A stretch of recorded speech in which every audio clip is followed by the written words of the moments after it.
La corteza prefrontal es el área donde se procesa el pensamiento complejo, se planifica y ocurre la toma de decisiones.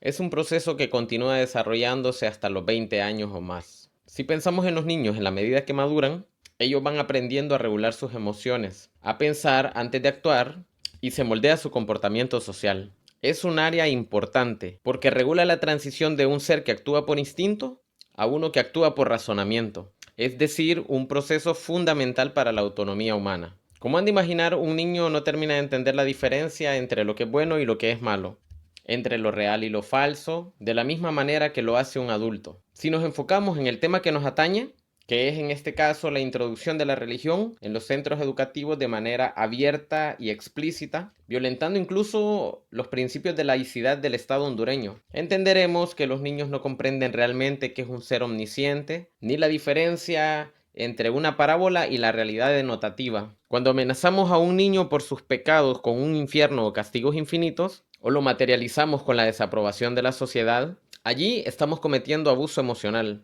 Esto puede generar diferentes tipos de afectación de su salud mental, desde ansiedad hasta sentimientos profundos de culpa que lastiman fuertemente su autoestima. También podemos observar que muchas veces puede quedar condicionado el afecto familiar a la aceptación de los dogmas religiosos, provocando de esta forma aislamiento social en quienes se alejan de estos principios, lo cual fractura el vínculo primario de seguridad del infante. Cuando se imponen los dogmas, se cercena la curiosidad científica y el pensamiento crítico, que tanto dicen que necesitamos en esta sociedad. Los niños aprenden que dudar es pecar y que solo deben obedecer ciegamente, anulando su capacidad de cuestionamiento e investigación. Además, Honduras ya es un país con mucha religiosidad. Según datos del 2024, alrededor del 80% de la gente tiene alguna afinidad religiosa, ya sea católica, evangélica u otra. Sin embargo, pese a eso, los índices de violencia, corrupción y asesinatos han sido altísimos, teniendo incluso alrededor de 2011 y 2016 los primeros lugares como las ciudades más violentas en territorios fuera de guerra. También es importante mencionar que se ha estudiado que no existe una correlación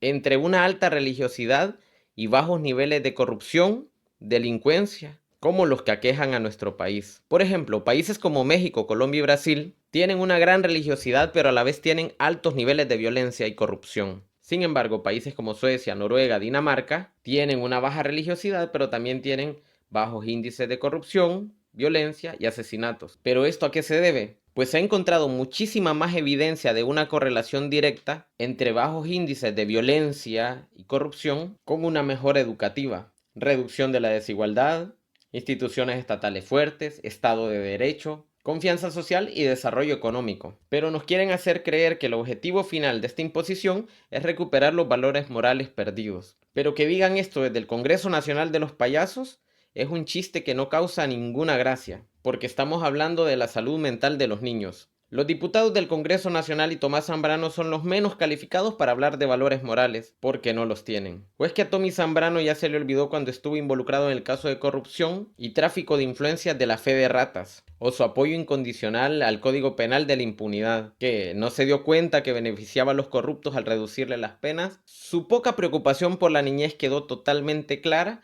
al dar su apoyo incondicional a la ley de las sedes que hipotecaba el futuro de la niñez, al intentar vender el futuro del país al mejor postor. ¿Y dónde quedaron sus valores morales cuando nuevamente le dio la espalda a los niños, votando en contra de la renovación del acuerdo de la Maxi?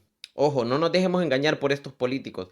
La libertad religiosa existe y por supuesto debe respetarse en el ámbito privado. Tampoco nos dejemos engañar por la espiritualidad y los valores religiosos que pregonan nuestros políticos y empresarios. Lo que debemos hacer es proteger nuestra niñez para defender su salud mental y su libertad, impidiendo que se les robe la autodefensa psíquica. Es imperativo recuperar la autonomía robada a la infancia. Así reiteramos que es muy importante que las personas religiosas se den cuenta que están siendo manipuladas por un Congreso lleno de corruptos, que cuando se imponen creencias por medio del miedo y la presión social, estas dejan de ser un refugio espiritual para convertirse en un mecanismo de control conductual.